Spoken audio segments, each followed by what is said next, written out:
Yeah, so I met these. So there's two particular guys that I'm going to be talking about because they're kind of the reason why I prefer to keep friendship and relationships separate now. I'm only going to talk about those two men. Um, so yeah, around my years at uni, on top of studying, I was also exercising a lot. Like pretty much, I was very active because as my anxiety and my disordered eating behaviors started to resurface,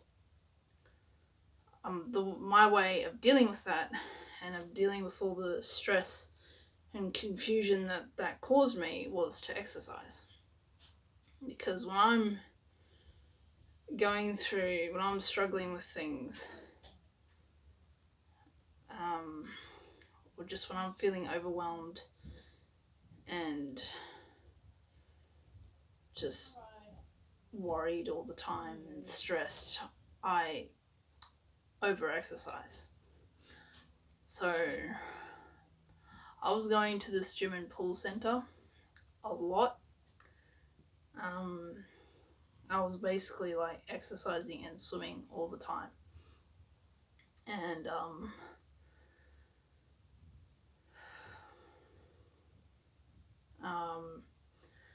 that is where I met one of um,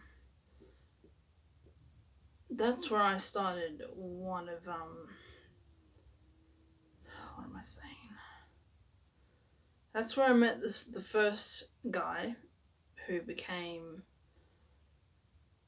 I don't want to say close because we weren't close, but he was a very active presence in my life. So I'm just gonna say he was a regular friend that I would speak to and then I would see regularly. And I met him at this gym center, and he was in his mid 40s. Oh, I'm still nervous. Still nervous to talk about this. Now, at the time, I honestly didn't think that there was anything wrong with having older friends, and I kind of still don't think there is. I don't think it's necessarily about the age. I think it's the intentions of each person in that friendship. So, um, I think it's the way that you act and the way that you behave with the other person. Um, so,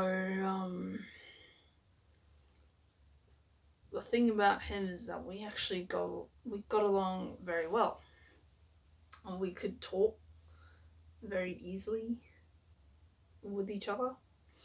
Um, he would always say things to me that, I'm not gonna lie, did kind of make me feel better about myself. Like, he would always say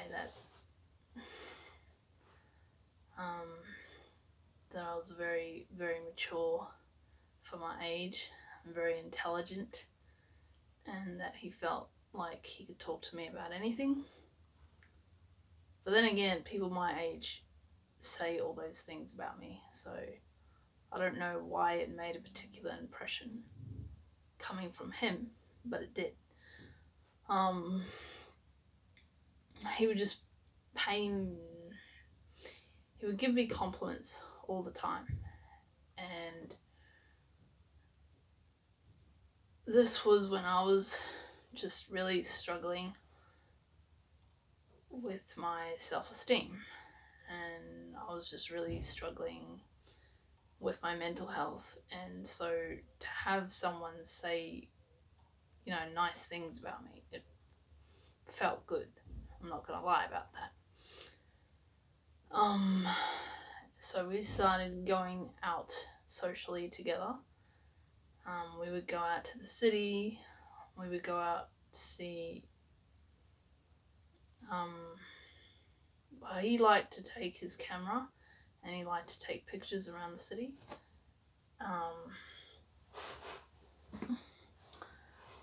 And there came a point where I started to feel uneasy because he started saying these things that made me feel uncomfortable. Like, he would just say, "Oh, I can't believe you're single." It's like, I can't believe a girl like you is single. You should have a boyfriend. Why don't you have a boyfriend? And he's like, "You're so this and you're so that," and blah, blah, blah. And I was like, okay. I just kind of kept dismissing it and just kept laughing it off. And then eventually he told me that he's had feelings,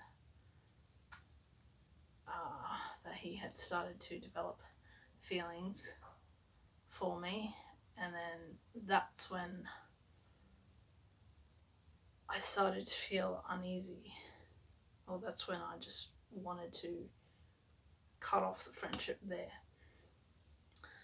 And the thing is, like, before all of that happened, I had actually told a few people about him. A few people, meaning about one or two friends who were my age that I did actually have at the time.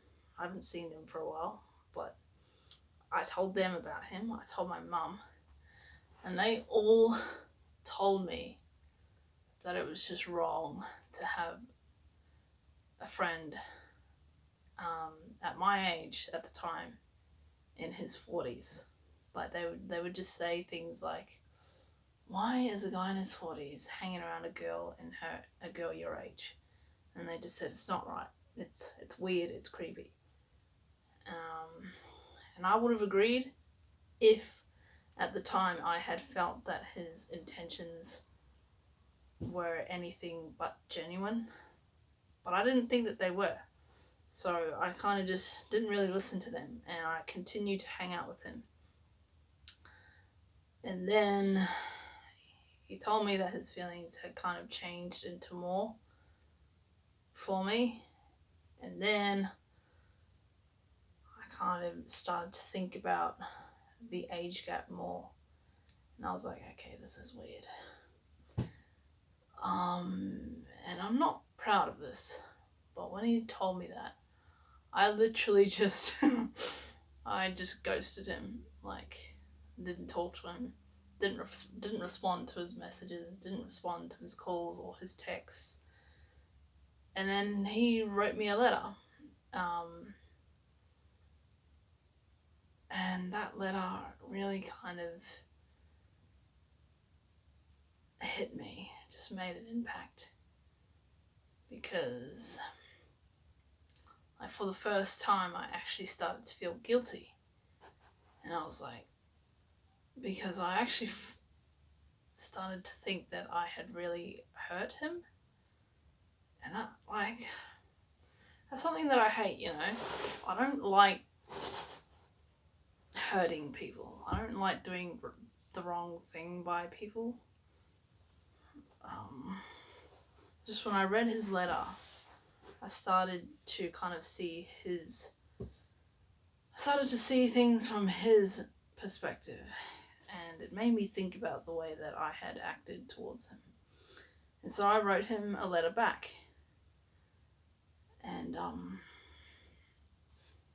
after that, after we exchanged letters, we never spoke to each other again.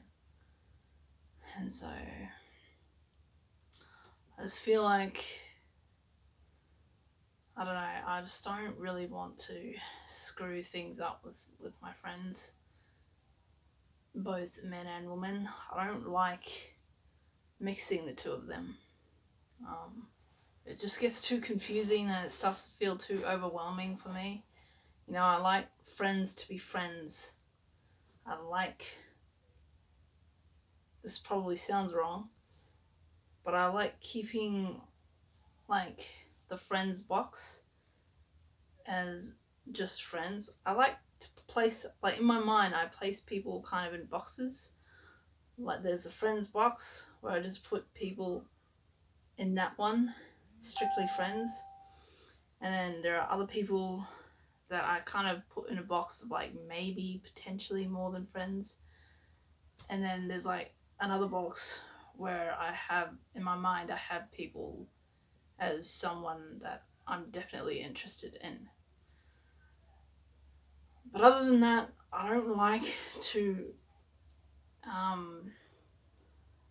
don't like to just merge the three of those boxes. I don't like them to get all confused.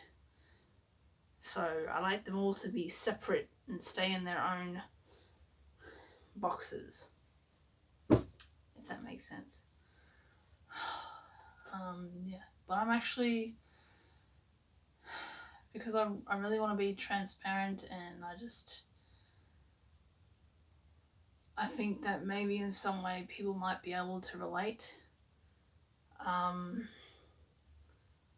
hopefully see that it's just so easy when you're young and you're impressionable and you're vulnerable. It's so easy to fall into relationships or friendships with people who are just so much older than you. And, you know, it doesn't necessarily come from a place of wanting to take advantage of someone, whether that's the older person or the younger person in that friendship or relationship. You know, it's not necessarily for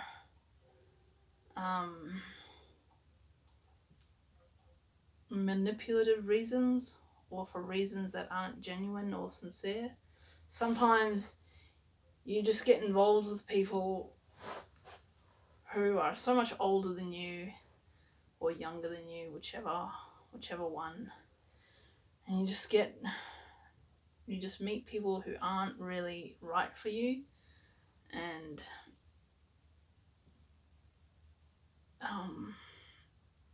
sometimes you don't really know why it happens. Or I didn't at the time. I really thought that having older friends was completely innocent. Even now, I still have friends who are a lot older than me, but I'm just more careful about what we do together. And I kind of keep distance between us a bit. And I just make it clear that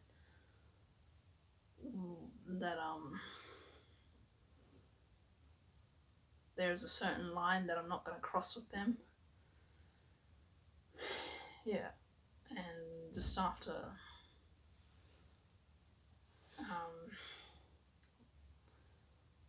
just getting to know, just finding out what could happen. I don't even know what I'm saying anymore.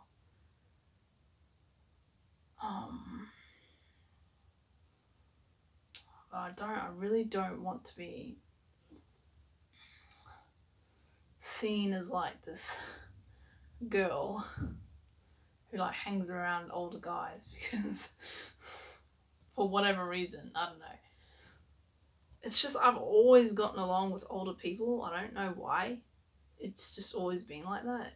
I feel like in many ways I feel like I can relate to them more. That's why usually my friends are a lot older than me. Even though I've had male friends who are in their 40s, sometimes older than that, and my mum hates it. She's just always, she never liked it.